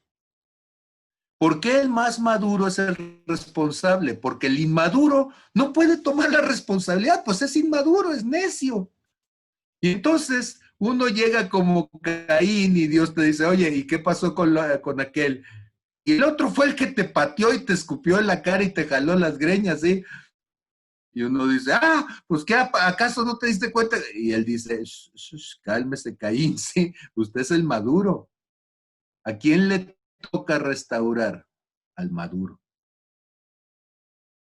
Y entonces yo soy ministro. ¿Sabe qué significa eso? Que no tengo el privilegio de sentirme ofendido. Porque si me siento ofendido, voy a invitar de picnic a mi hermano y le voy a dar con la quijada de rispa. ¿Sí? Pues no tengo burros, pues aquí lo más grande pues es la rispa y bueno, pues le voy a dar un rispazo, ¿verdad? Y ahí lo voy a dejar tirado y muerto abajo de un aguacate. Y Dios dice, oye, tú eres el mayor. El mayor significa el más grande, significa el más maduro, significa el que debería de tener mayor capacidad de soportar un comentario equívoco. El otro es inmaduro. El otro te va a decir cosas que son necias porque tal es su condición, está aprendiendo. Entonces, ¿por qué te ofendes? ¿Por qué la tomas contra el otro? ¿Me estoy explicando? Y entonces muchas veces, pues como dice Magdalena, ¿no? De repente tenemos una actitud soberbia y le decimos, Señor, pues fíjate, ¿sí? Haz justicia. Y él dice, sí, pero para hacer justicia empiezo del grande al chico, ¿sí? Y tú debiendo de haber tenido cuidado y misericordia no lo tuviste. Debiendo de ser maduro no lo fuiste. Entonces, tú dime, pues voy a empezar contigo. ¿Qué hago contigo? No, Señor, ten misericordia. Bueno, pues de ahí para abajo entonces, pues, ¿eh? No quieres que te ajuste a ti, pues entonces tú no te ajustes al otro. Y entonces vieran qué misericordioso se vuelve uno. ¿Sí? Si Dios empezara al revés, quién sabe si uno aprendería. Pero cuando Dios dice, muy bien, voy a hacer con el otro lo que te haga a ti. ¿Qué quieres? ¿Te saco un ojo o los dos? ¿Sí? ¿Te mocho una pata o las dos? Y uno dice, no, Señor, ni un ojito ni una patita. Sí, besitos, besitos, ¿sí? Abracitos, abracitos, muy AMLO, ¿verdad? Entonces tú dices, ándele pues, ¿eh? Entonces besos y abrazos, ¿sí? Pues también besos y abrazos para el otro. Amén. Entonces, ese es el llamado que tenemos. Sí somos guardianes de nuestro hermano y sí tenemos actitudes feyollas de repente, ¿sí? Sí. ¿Qué pasó, Dulce? A ver, dinos algo, Dulce. Claro, sí, Dulce, desde Compostela, a ver. Abre la bocina, Dulce, coméntanos. Costa a costa y de frontera a frontera, transmitiendo desde Compostela con su lluvia alegre. Aquí yo. ya me contagio, Mili.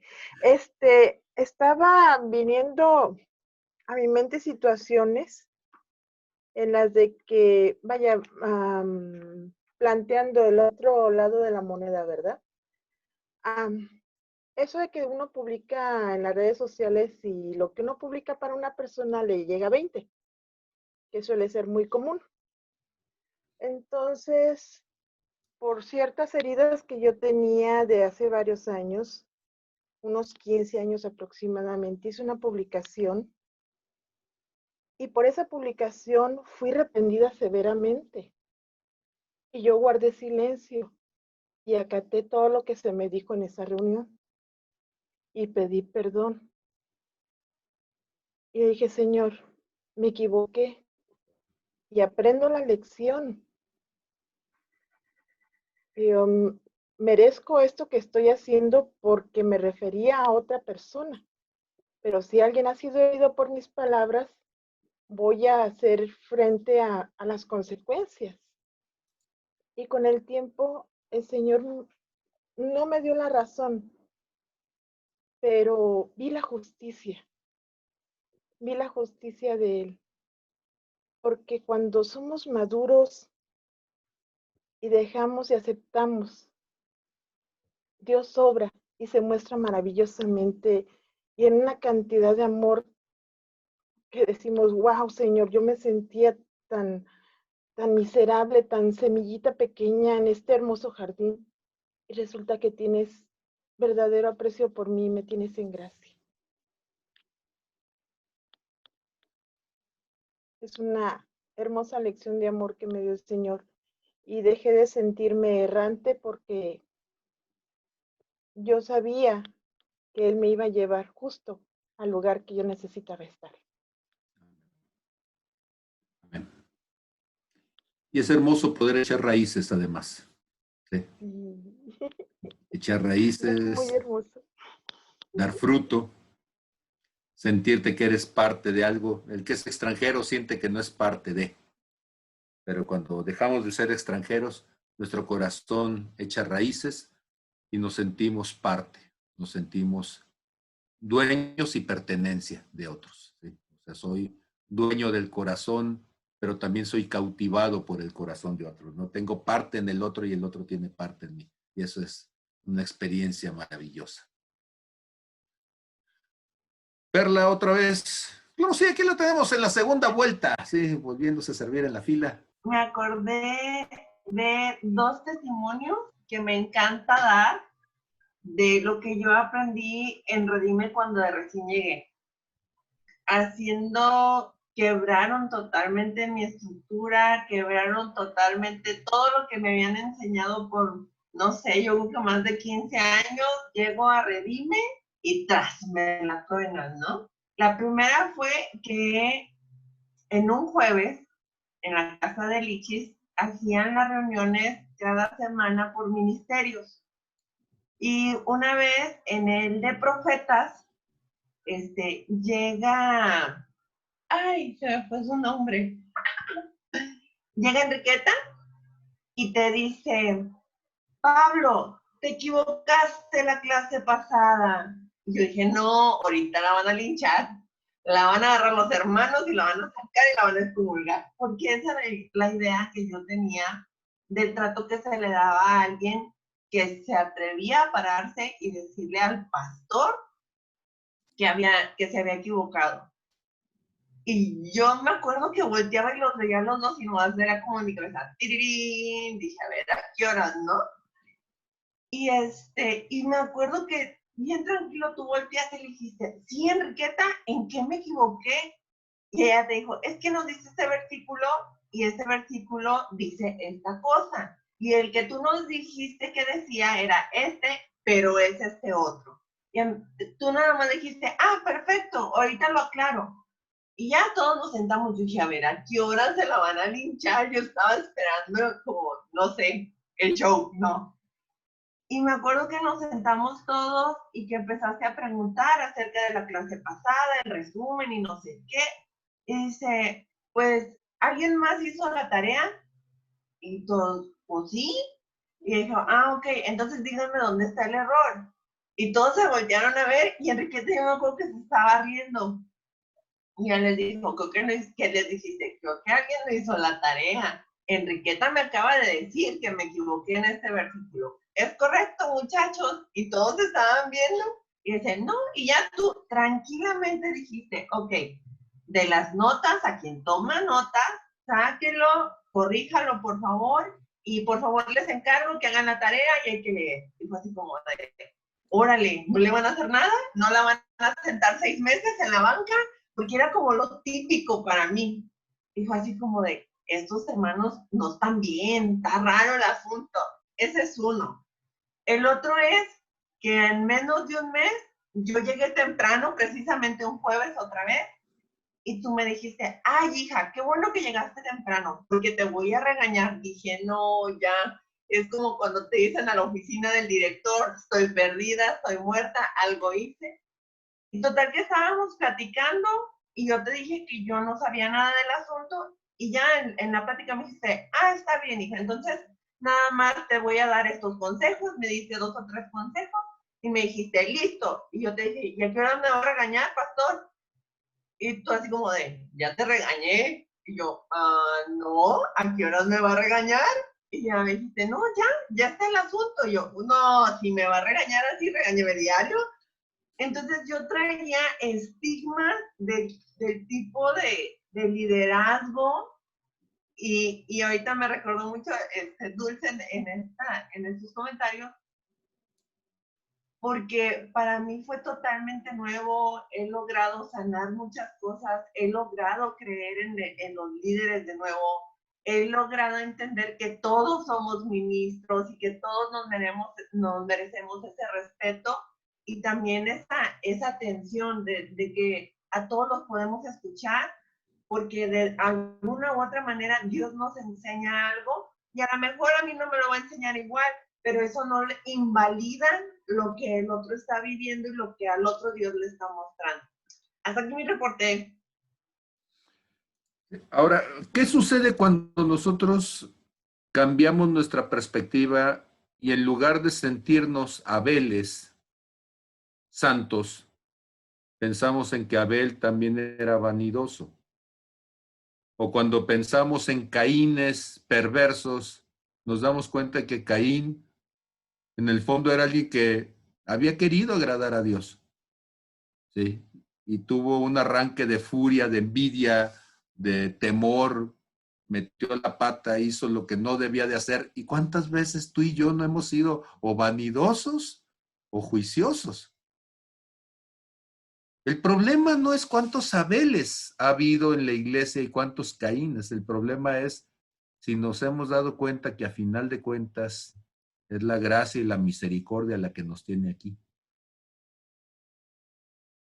Más que buscar personas perfectas, por favor, escúchenme bien en esto, porque con esto quiero terminar. Dios no está buscando personas perfectas. No hay justo ni siquiera uno. Dios está buscando actitudes perfectas. Porque cuando una persona tiene la actitud correcta delante de Dios, si se ha equivocado, Dios le dice, te equivocaste, y el otro dice, Padre, perdóname. Y él dice, sí, mijo, te perdono. Aprende de la lección, no lo vuelvas a hacer. Y dice uno, y ya es todo. Y Dios dice, sí, ya. No hay más que decir. Eso se llama convicción de pecado, se llama arrepentimiento, se llama madurez. Ese es el fruto de la gracia. Uno esperaría que cayeran relámpagos, truenos, que sonara desde los cielos, que se abriera el infierno, que la tierra se tragara a alguien, y Dios dice, no saben de qué espíritu son ustedes, ¿sí? Yo lo único que quiero es que mi hijo entienda, que cambie de actitud, que cambie sus acciones, que madure, que sea la imagen y semejanza de Jesús. Teleios. No basta con parecerse, hay que ser maduros como Él. Y yo voy a empezar a insistir en esto.